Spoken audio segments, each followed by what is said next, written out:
Nggih. Apa? Jadi umumnya ulama mengatakan sholat Jumat itu wajib bagi musafir yang berangkatnya selesai subuh. Namun kalau berangkatnya musafir itu sebelum subuh maka tidak wajib sholat Jumat. Enak dong nggak sholat, dia dur enak. Ayo. Biasanya orang daripada dur pilih Jumatan lah, karena 2 rakaat. Selain 2 rakaat Pak, tidak ada Jumat berkah dapat sekolah Pak. Apalagi dia mau takir kalau Jumatan supaya wakil. Iya, wakil banyak. Itu masjid yang beli atau warga jamaah yang beli? Warga, Pak. Bukan masjid yang beli. Bukan. Bukan masjid yang beli ya? Alhamdulillah. Berarti masjid yang beli pantas masuk surga Pak. Ya amin, ini potongan masuk surga amin. Koyoi. Walaupun dibayar dari rata delewer, yang penting loman nih. Apa namanya loman? Baiknya itu loh Pak. Insya Allah. Makanya di dalam surat apa ya? Surat Al-Isra, saya lupa. Ayatnya begini. Laula akhartani ila ajalin qarib fasaddaqa wa akun minas salihin. Ya Allah, ada orang sudah kita yang mendirikan ini. Tolong kembalikan nyawa saya sebentar saja. Sudah jadi tuh. Kalau engkau kembalikan nyawa saya sebentar saya akan bersedekah. Enggak, sing ngotakne sego iku. Hah? Sing dale sego iku. Alhamdulillah. Nego sego iki. Sudah beberapa bulan kita buka puasa di sini. Bukan. Gak usah beli. Bukan masjid. Disediakan entah siapa atau sumbangan atau gimana dari mana itu nasi bungkus di sana. Nasi kotak loh. Buka itu lagi loh. Nah, dari jamaah, dari hamba Allah. Dari hamba Allah. Tak dungamu kabeh. Kabeh oleh Allah dibalas kebaikannya. Rizkinya semakin lancar, barokah, usaha semakin maju, awalnya sehat wal afiat. Amin betul. Amin. Betul betul. Amin kita yang silakan. Yang berikutnya mau tangan. Yang makan.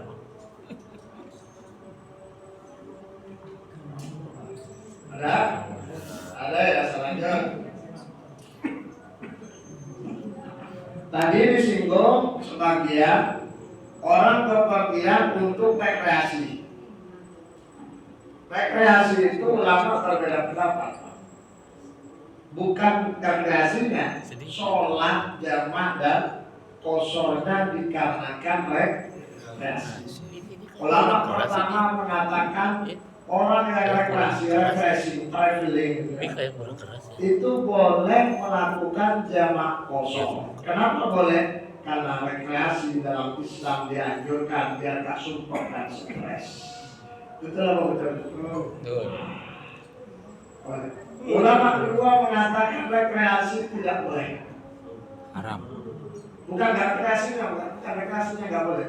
Sholat jamak kosor dikarenakan rekreasi basalnya tanazzuh.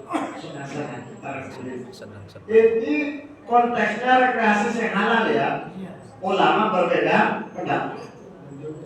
Kalau rekreasi yang haram jelas. Ulama kedua tadi mengatakan rekreasi itu tidak boleh jamak dan kosor. Alasannya bukan tujuan yang mulia. Karena senang. Kan kalau rekreasi kan senang Pak. Pura-pura, mangan-mangan, goyang. Berarti aliran kedua ini lebih mengarah pada aliran tasawuf. Karena di dalam dunia tasawuf itu tidak boleh banyak ketawa, nggak boleh. Kudu sedih, nangis, Pak. Iya, makanya ketika ada orang ceramah kan ada guyonnya, ada ketawa kan. Itu kalau aliran tasawuf nggak boleh. Haram. Tapi kalau dalam fikih itu model dakwah. Kalau terlalu serius orang ceramah itu serius terus orang atau itu kita boleh. Kalau gitu, karena memang mulai dulu antara dunia fikih dengan dunia tasawuf itu tidak terlalu kompak. Yang fikih mengatur lahirnya, dohirnya, pokoknya nggak bertentangan dengan syariat boleh. Yang tasawuf melihat batinnya hatinya. Walaupun tidak bertentangan, tapi tapinya itu loh Pak. Itu tasawuf. Tasawuf. Pun. Lah kita ikut yang mana? Ikut yang pertama saja Pak. Yang penting tempat rekreasinya halal. Tapi sekarang rekreasi itu beda Pak. Rekreasi itu ada tempat kolam renang. Kalau sudah ke tempat kolam renang, apalagi kolam renang umum pasti berdosa. Bukan renangnya berdosa, Pak. Pakaiannya mesti orangnya mudo atau setengah mudo, celana pendek, sempak. Walaupun orang lanang Pak, tapi kalau orang lanang liya, sempak itu hukumnya dosa, haram, karena bukan aurat. Kecuali yang punya apa istilahnya, swimming pool ya, tempat kolam renang itu dikasih tulisan, semua yang mandi di kolam renang wajib pakai celana panjang, pakai jubah, pakai sarung misalkan. Maka itu boleh. Seperti di pondok-pondok di Sidogiri itu, di tengah-tengah pondok ada sungai yang bening, sehingga dibuat latihan renang. Tapi mereka renangnya pakai sarung. Orang Malaysia menyebutnya taper, karena pakai sarung. Kalau kolam renang di Kenjeran, mudah. Itu pun campur lanang. Tapi pakai Waduh, sing lanang sarungnya. Sing wadon biasa yo ngomong dosen dosa oleh nggih. Bagaimana kalau tujuannya safar itu baik, tapi di tengah jalan melakukan maksiat?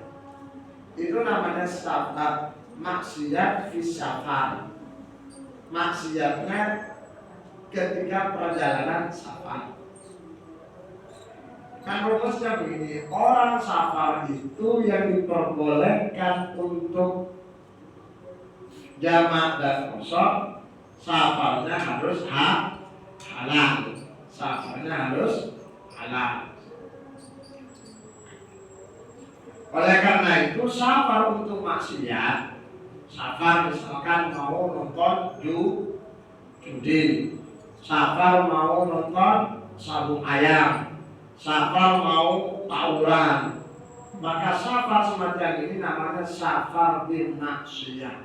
Safar yang maksiat tidak diperbolehkan untuk jamak qashar. Ada safar, ada maksiat fis safar, ada maksiat bis safar. Contohnya tadi, boleh. Ada maksiat fis safar, bi dengan fi beda. Kalau fis safar itu tujuannya ke Jakarta untuk rapat kan halal, di tengah jalan melakukan maksiat, maka itu namanya maksiat fis safar, maksiat di tengah perjalanan.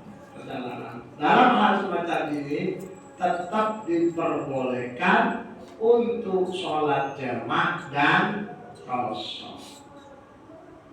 Jamak. Panjenengan pernah jamak punya qashar atau nggak pernah sama sekali? Jangan tuh. Orang yang tidak terbiasa qashar, nggak biasa qashar, mau qashar itu berat, nggak enak. Bisa enak pakokan itu bang. 2 rakaat. Gak gitu Pak. Ibadah syariat itu bukan masalah enak dan gak enak. Nanti lama-lama seperti Sukmawati Soekarno Putri. Gak enak ibadah dalam Islam itu. Gak enak, akhirnya pindah ke Hindu. Kan ibadahnya Hindu kan cuma bawa kembang sama sesajen di depan batu. Mantu-mantu wis mari sambil senyum wis mari. Nah, bukan gitu. Ibadah dalam Islam itu bukan masalah enak-enakan. Cocok enggak dengan syariat. Kalau cocok, kalau enggak enak hatinya tetap dilakoni. Jangan sampai berhenti. Kenapa berhenti sholat? Gak jodoh. Sholat gak jodoh Pak. kita kawan. Sholat gak jodohnya. Baru kata. Sholat itu bukan masalah jodoh gak jodoh. Cocok gak cocok panjenengan tetap sholat. Jodoh gak jodoh panjenengan harus sholat dan seterusnya.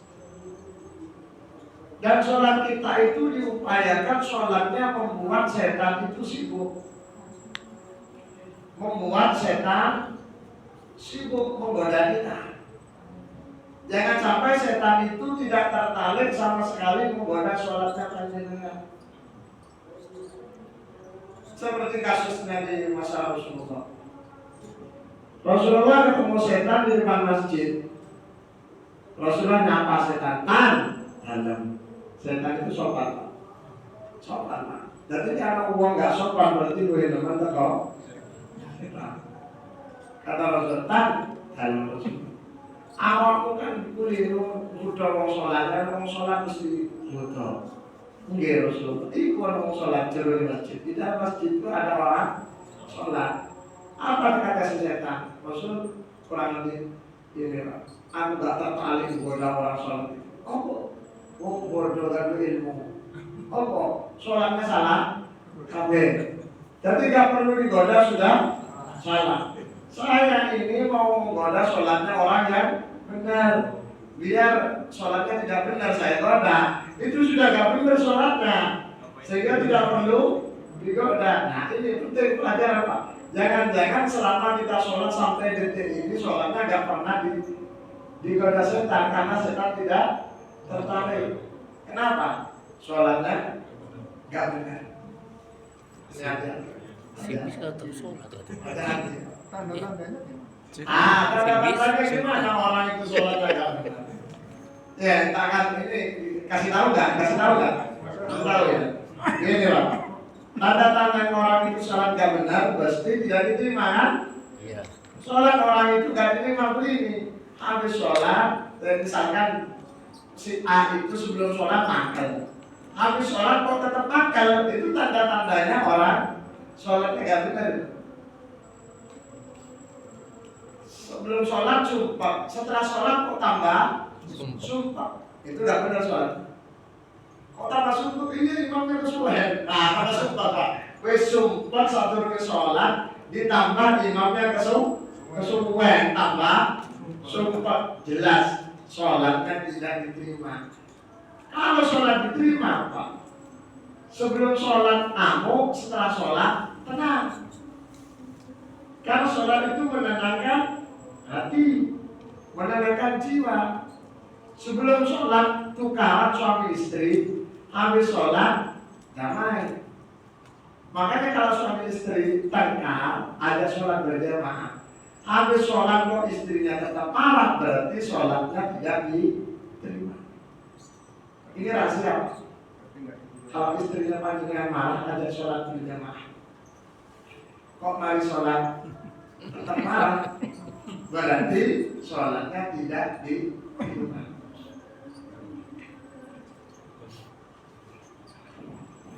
Sebab sholat yang diterima itu pasti berpengaruh pada kejiwaan kita. Jiwa itu semakin baik, semakin khusyuk, semakin tenang, semakin tidak ada dendam, semakin tidak ada musuh. Sebesar apapun kesalahan orang lain, kejahatan orang lain pada kita, kalau kita sholat, kesalahan itu hilang. Sekecil apapun kesalahan orang lain pada kita, kalau sholat kita tidak benar, mesti diingat. Berapa? Dengan kesalahan tonggo ini nggak mengatakan. Masih ingat kesalahan tetangga atau mengatakan? Sudah hilang, sudah hilang. Berarti sholatnya sudah benar.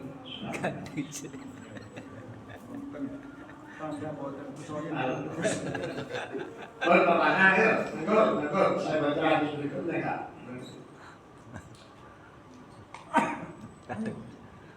Silakan. Oke, oke. Lain, yang pernah baca itu di Arab Saudi dibuka judi itu gimana? Iya, di mana-mana judi. Ya di Arab Saudi dibuka. Oke, di Arab Saudi di Riyadh. Oh bisa, Ya. oh bisa sih. Di Riyadh. Kalau di masjid di Mekah Di Medina nggak ada. Di Riyadh itu bukan hanya judi, kolam renang, diskotik, kafe. Dan kalau diskotik jogetnya bukan joget orang Indonesia, Pak. Betul, Pak. Ini dulu gandel ini. Kok tahu? Saya pernah tahu dia. Pengalaman. Pengalaman di nggak semua jolo, kalau salah nama. Loh, kok ini ya senang, Pak. Nah, jadi ya kalau di Indonesia ini masih tertutup, paling cekam-cekam. Jangan enggak, Pak. Long. Artinya kalau di situ perasaan, Pak. Nggak dosa tau? Hah? Nggak dosa kan? Nah, dosa. Jadi ya, iya, karena orientasinya sekarang kerajaan itu kan tanda-tanda kerajaan Arab Saudi mau jatuh ketika sudah tidak terlalu peduli terhadap ajaran syariat, ajaran Islam. Maka dibuka, orientasinya sudah mandi, uang. Dibuka bisnis kolam renang. Jadi lama-lama nanti Arab Saudi itu bebas visa. Bebas visa. Sehingga kalau sudah bebas visa, tapi masih perlu kontrak ini, Pak. Siapa yang kontrak? Yang punya travel barangkali nggak payu. Kalau sudah nggak ada visa, ditentang oleh para travel, Pak. Para travel, pengusaha travel, dan termasuk orang-orang yang punya masa yang afiliasinya ke travel menentang dengan alasan syariat. Padahal mereka itu menentang bukan syariat, menumpang nyantai, apa istilahnya, kelahiran ya, apa? Jamaahnya habis. Siapa yang mau pakai travel, Pak? Langsung, kok nggak pakai visa? Seperti ke Belanda, kan nggak pakai visa. Ke Maroko, nggak pakai visa. Atau ke daerah Asia ya. Malaysia, Singapura, Thailand, Vietnam, nggak ada visa. Ya ada sih visa, tulis itu Pak. Jadi mau masuk, mau turun di pesawat itu suruh nulis. Bisa pakai travel. Iya, visa itu aja. Bukan visa resmi. Nah, begitu Pak. Dan ternyata ampuh. Maroko itu kan membebaskan visa, khususnya Indonesia, khususnya orang Indonesia. Ternyata tempat wisata orani dengan orang Indonesia karena nggak ada visa. Padahal Maroko itu jauh, Pak. Maroko itu jauh. Kalau dengan transitnya 21 jam perjalanan, tapi bokongan kering, panas, mangan turu sampai tuwuk tempi rotan kamar mandi. Kenapa? Pesawat itu transit di Doha, terkadang di Dubai. Ada dua itu bedanya. Ya, kita berdoa mudah-mudahan semakin baik. Sebab kalau nanti, ya memang tanda-tanda kehancuran kerajaan tersebut itu, kalau sudah hancur nanti Yesus semakin dekat kiamat dan kembali pada apa istilahnya, pada republik ataupun pemilihan di Arab Saudi, bukan kerajaan lagi. Baru kemudian nanti umat Islam akan bersatu seluruh dunia, dipimpin oleh seorang pemimpin yang dijanjikan namanya Imam Mahdi. Lalu nanti turun Dajjal, Imam Mahdinya dibunuh. Dajjal bersama Ya'juj Ma'juj. Nabi Isa turun. Setelah turun Nabi Isa dibunuh namanya Dajjal. Kiamat. Setelah kiamat dibangkitkan. Tapi tenang Pak, panjenengan pasti ya itu masih lama. Dari Nabi Musa, dari Nabi Isa ya. Nabi Isa ke kiamat ada 40 tahun. Dari Isa Imam Mahdi ke Dajjal itu 40 tahun. Ada yang mengatakan demikian. Kemudian Dajjal ke Nabi Isa 40 tahun. Masih lama, nggak betul Pak. Tenang aja. Tapi aja sering dulu. Pun diakhiri dengan doa penutup. Subhanallah wa bihamdika, asyhadu an la ilaha illa anta, astaghfiruka wa atubu ilaik. Assalamualaikum warahmatullahi wabarakatuh. Waalaikumsalam warahmatullahi wabarakatuh.